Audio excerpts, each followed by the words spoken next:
because this is a case of embezzlement. I want this to serve as an example to anyone who might try anything, because this is unacceptable. And so we were calm. There's also talk of overbilling in the purchase of motorcycles. Of course, I will come back to that, yes. But I need to clearly explain to you what's happening here, and that you all learn lessons from this situation. When I often say that this could break the struggle, this is the kind of event it creates within the struggle. It's not right. So Wagner is an option considering?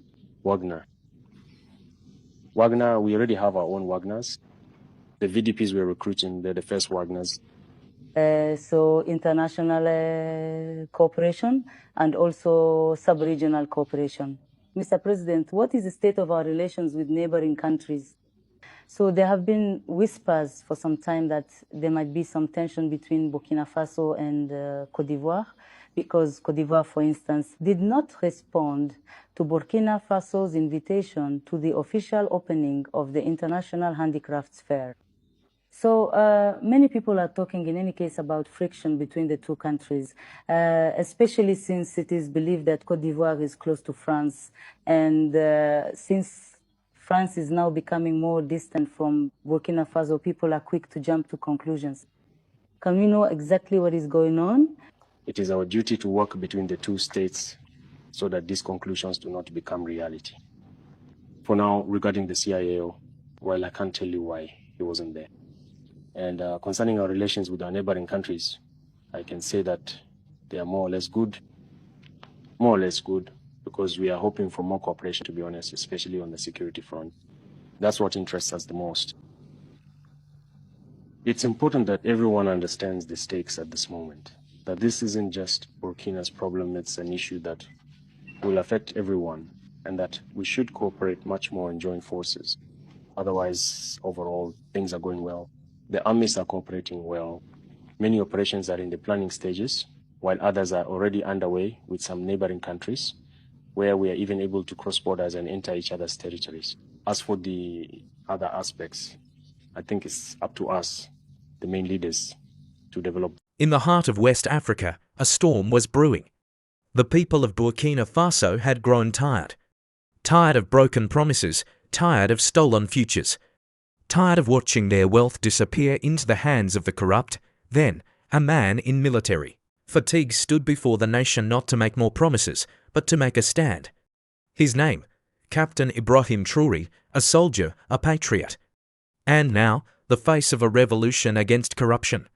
This is the story of one man's fight to cleanse a nation, to restore dignity, to reclaim sovereignty. You are watching Afrique News. And this is Ibrahim Traoré takes a stand, eradicating corruption in Burkina Faso. On the 30th of September 2022, the world woke to breaking news.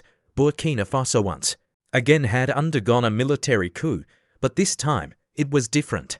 A 34-year-old artillery captain, barely known to the public, stepped forward. His eyes were steady, his tone was resolute. His words fiery yet disciplined. We are taking back our country from those who sold it, from those who betrayed it, from those who corrupted its soul. His name swept through the cities and villages. Ibrahim Traoré, for many, he became a symbol of hope. For others, a threat to the old order. The international community raised its eyebrows. France, the UN, ECOWAS, all watched with measured caution. But the streets of Ouagadougou, they cheered. Before we understand Ibrahim Traoré's battle, we must first understand the battlefield.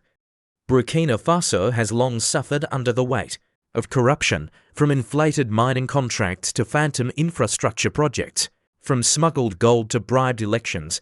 The people watched as the few grew fat while the many starved.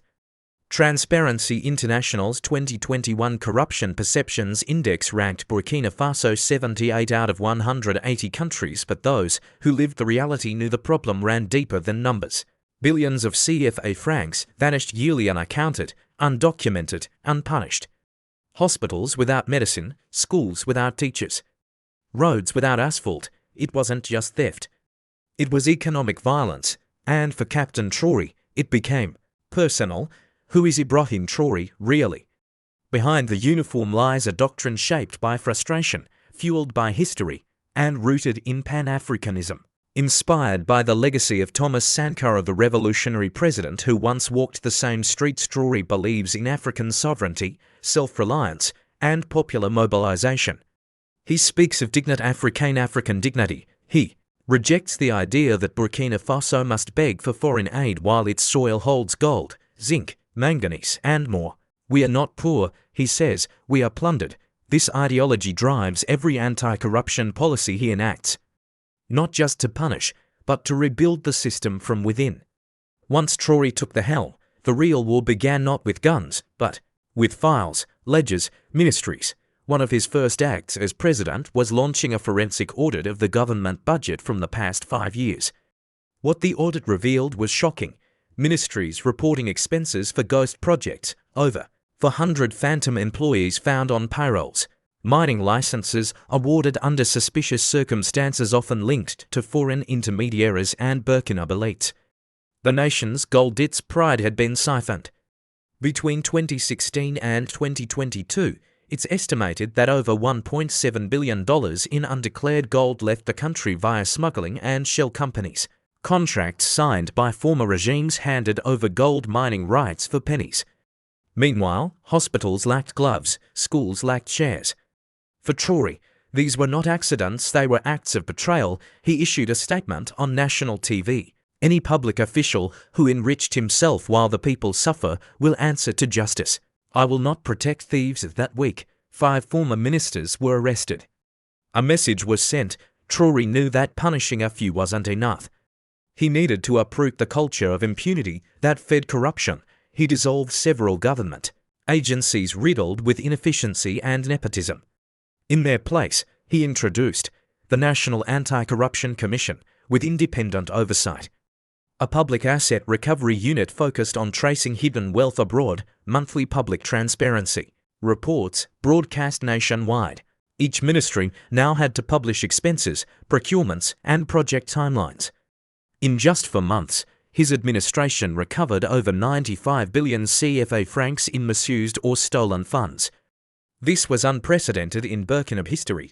Traoré didn't stop there. He overhauled the mining code.